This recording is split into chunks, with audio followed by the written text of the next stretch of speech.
Иако го немаме во живо во студиото, огромно задоволство денеска за нас во Слободен печат на линија го имаме фронтменот на една од најлегендарните XU групи, групата Регина, фронтменот Александар Човик на линија го имаме на Zoom. Добро утро, малку рано време за уметници, за музичари, како сте ова утро?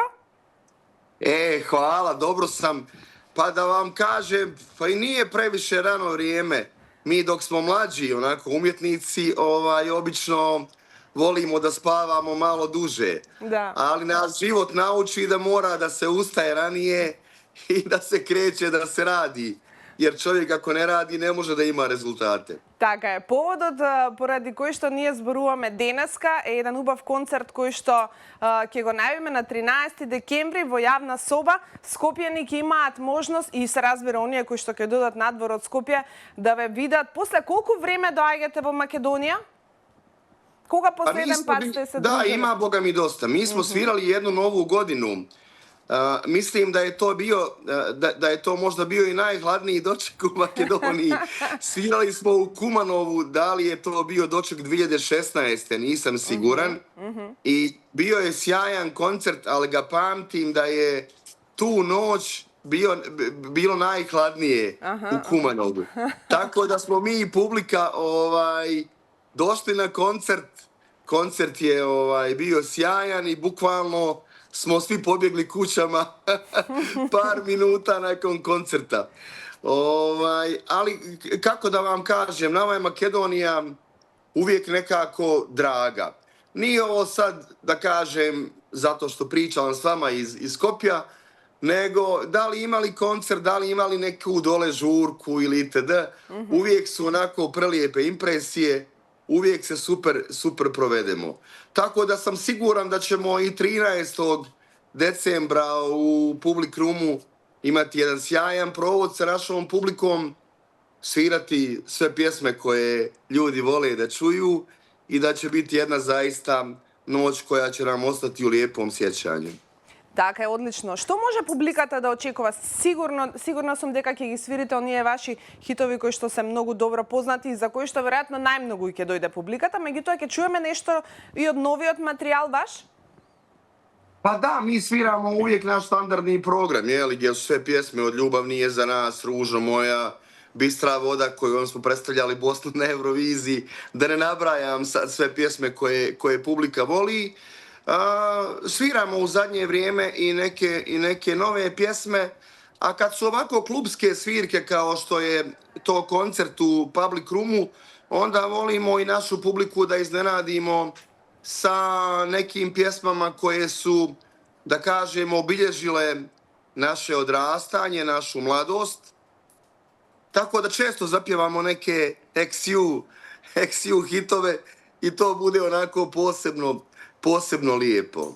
Мислам дека мора да ја споменеме соработката Љубов не е за нас. Таа соработка со Елена Ристевска, која што е кај нас многу голема звезда, мислам дека е посебно драга на публиката. Меѓутоа, некако Регина е бенд кој што обстојува повеќе од 3 децении, значи повеќе од 30 години да се остане верен на својот израз. Колку е тоа тешко, колку трендовите ве менуваат или некако автори, особено вас, бидејќи сте еден од основачите и креативната сила на бендот. Da, pa taj duet sa Elenom je zaista bio sjajan i Elena je to donijela na jedan poseban način i zaista je ta pjesma ne samo u Makedoniji nego u cijelom regionu bila veliki hit.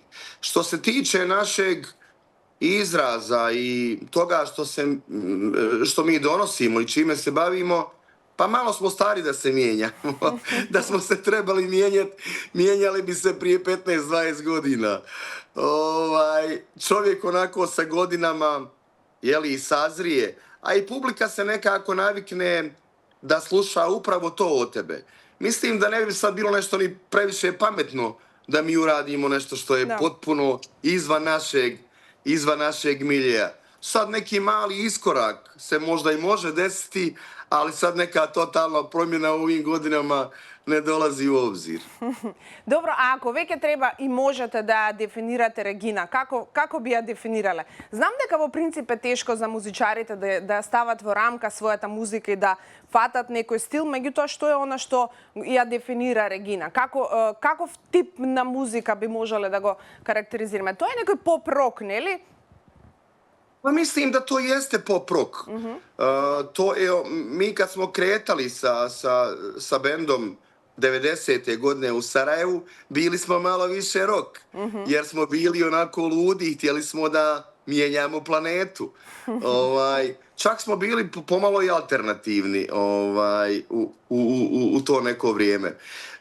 Čovjek nekim sazrijevanjem i godinama shvati da u muzici treba da uživa, da donosi muziku koja ispunjava njega, ali koja ljude oko tebe čini sretnim. Tako da je to negdje, u stvari, baš taj pop-rock stil. Mi nikada nismo bježali od nekih novih stvari koje su dolazile.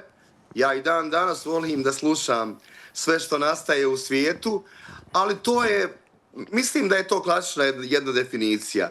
Pop-rock vrlo malo smo imali dodira sa nekom etnom muzikom, možda ponajviše na toj Bistroj vodi, koja je predstavljala Bosnu i Hercegovinu na Eurosongu i za koju smo dobili, evo, ne znam koliko publika u Makedoniji je to imala priliku da prati.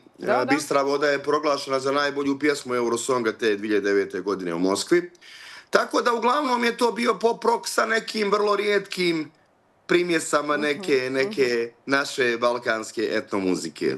Одлично. И мислам дека незалудно ве викаат југословенските U2, што е навистина комплимент за еден бенд од овие простори, бидејќи U2 се огромен светски бенд, така што комплимент е веројатно да ве викаат југословенските U2. Сега, прашањето ми е следно. Доколку би можеле да бирате, кој е тој светски бенд со кого што Регина би сакала да застане заедно на една огромна светска сцена? Кого би го избрале да свирите заедно со нив? Pa vidi, obzirom da smo svirali sa Rolling Stonesima, Što poveke od to? teško da možemo naći veći bend. Ta saradnja i naš nastup 2007. godine kao support band na Jazu u Crnoj Gori na koncertu Stonesa je zaista bila stvar koja je onako, pa za cijeli život nekako. Popenješ se jednom na toliku binu, da se ne lažemo. Mislim, svi mi, a i muzičari iz svijeta, rijetko kad imamo priliku da sviramo na takvoj bini. A kad bi recimo već imali priliku da sarađujemo na nekoj pjesmi, ako je to bilo tvoje pitanje, pa to bi vjerovatno i dalje bila grupa U2, jer uz njih smo svi odrastali i kao mladi smo tu muziku slušali po, ne znam, 15 sati dnevno se kod nas vrtio taj U2. I zato su nas ljudi vjerovatno i poredili, jer mi smo stilski najviše ličili u početku na njih. Така. Ајде да ни кажете што е следно за како бенд Регина, што имате во план нов материјал, некои настапи, концерти кои што барем во блиска иднина можеме да ги најавиме, нели? Зборуваме за после овој концерт на 13 декември во Скопје во Public Room. Можеби некаде за новогодишната ноќ ќе бидете ангажирани или приватно ќе ја поминете? Како се плановите? Da, pa mi smo ovu cijelu godinu, pošto je ova godina jubilarna, 35 godina od izdavanja našeg albuma, zaista cijelu smo ovu godinu dosta svirali. 13. je koncert u Skopju, znači još jednom da publici napomenemo 13. decembar Skopje Public Room. Nakon toga nam dolazi koncert u Crnoj Gori, pa nam je 28.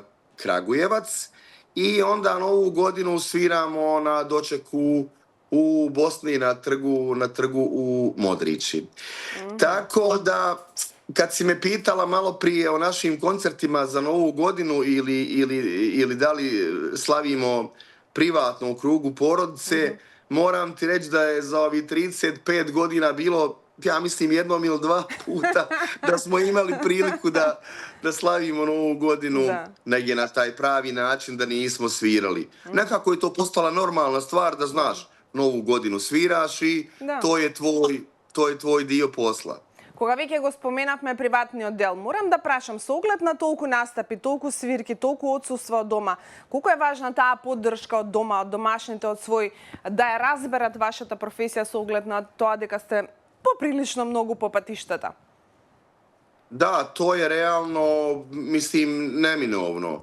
Da bilo ko od nas nema podršku iz svoje porodice i doma u kome živi, mislim da to ne bi bilo ni moguće. Znaš kako, ovi kući su navikli da previše ne računaju na nas. Mislim, računaju na neke bitne stvari, životne, to je prirodna stvar. Ja imam recimo 2 djece i mislim da sam dobar otac. Zaista volim da se i bavim njima i da odem u školu i na roditeljski sastanak. Ali ovo vrijeme kad nismo tu, prosto nismo, putujemo, onda ima tu dosta i studija i snimanja, tako da ljudi koji žive s nama, naše porodice moraju da nas prihvate takvima kakvi jesmo. А сакаат ли децата понекогаш да доаѓаат со вас? Не знам, има ли афинитети некој за занимавање со музика? Се музикални, сакаат да доодат со вас на турнеи, на концерти, сакаат да слушаат вашата музика или не? Dobro, moja kćerka je malo starija, ona ima 23 godine. Bila je neki dan na našem koncertu u Beogradu i znam da joj se jako dopalo, možda čak i po prvi put. Prvi put mi je rekla, jao, tata, ovo je bilo super. Da, bravo. Ovo ne treba da mijenjate ništa. Jer bio je onako isto u klubu u Beogradu pred nekih do 1000 ljudi, to je neki, da kažem, normalan klub. I bila je baš prava rock svirka i njoj se to jako dopalo. Ona je došla sa 2 drugarice i njima je bilo sjajno. Moj sin ima 10 godina, ide u muzičku školu. Bravo. Naravno, ono kako ide muzička škola, sada je tek 2. godina klavira. Imamo tu klavir i onda vidim da to voli i da svira. Osim tog obaveznog programa iz muzičke škole, vidim da sa interneta, danas je taj internet čudo, mi to nismo imali. On uključi to što ga zanima i onda gleda tamo i polako kopira, skida to sve i onda može da svira. Mi smo to morali drugačije. Uzmemo onu kasetu pa vrtimo, vrati ovaj komad, je li odsvirao ovo ili odsvirao ono. Danas ti je to sve objašnjeno u minut, možda vidiš. Ние тоа се пешки, така викаме, ние се тоа пешки, немаше ништо дигитално, се беше аналогно. Александар, мене ми е многу драго што си направивме мувет. Ајде пред крај вака уште едно прашање кое што можеби е клише и можеби е неблагодарно да го поставам, меѓутоа морам да ве прашам. Дали има вистина или е мит во тоа дека македонската публика баш поради она во Македонија, ако поминуваш, нема ни да пееш, ни да играш, имате малку поголема одговорност кога свирите пред македонската публика, затоа што важиме за прилично музикален народ. Da, pa ima definitivno ona neka narodna kroz Bosnu ne pjevaj, kroz Srbiju ne igraj, a kroz Makedoniju ne igraj i ne pjevaj. To je živa istina. Makedonci ne samo što su muzikalan narod, nego su i nevjerovatno gostoprimljivi. Ja ni jedan put, to sam ti rekao malo na početku razgovora, nisam se vratio iz Makedonije da nisam bio oduševljen. To je zaista tako. Sad što se tiče odgovornosti, mi tu odgovornost imamo svuda. Mi svaki koncert zaista koji sviramo maksimalno dobro, sviramo na način da nakon koncerta i mi odemo kući, a i publika jako zadovoljni. I da to večer nekako pamtimo kao jedno lijepo večer u životu. Jer ovo je ipak jedna zabava i služi da uživamo u životu koji živimo. Така ќе биде дефинитивно и на 13 декември. Уште еднаш ќе ги поканиме сите оние кои што не гледаат. Значи 13 декември во Public Room или јавна соба во Скопје ќе можете да уживате со Регина. Александар, вам ви благодарам многу на одвоеното време. Ви посакувам успешен концерт, во меѓувреме успешни концерти, се што ви се случува само напред продолжете. Духот ви е се уште млад, така изгледате, така што има уште многу музика пред вас и настапи. Hvala vam puno, pozdravite publiku u Makedoniji i jedva čekamo da se družimo, zajedno pjevamo, sviramo i provedemo jedno zaista sjajno večer. Супер. Ćao, pozdrav. Ćao. Вам ви благодарам како секогаш на вниманието. Уште еднаш ќе ве потсетам, ако сакате убаво да си поминете, го правите тоа во Public Room на 13 декември со Регина.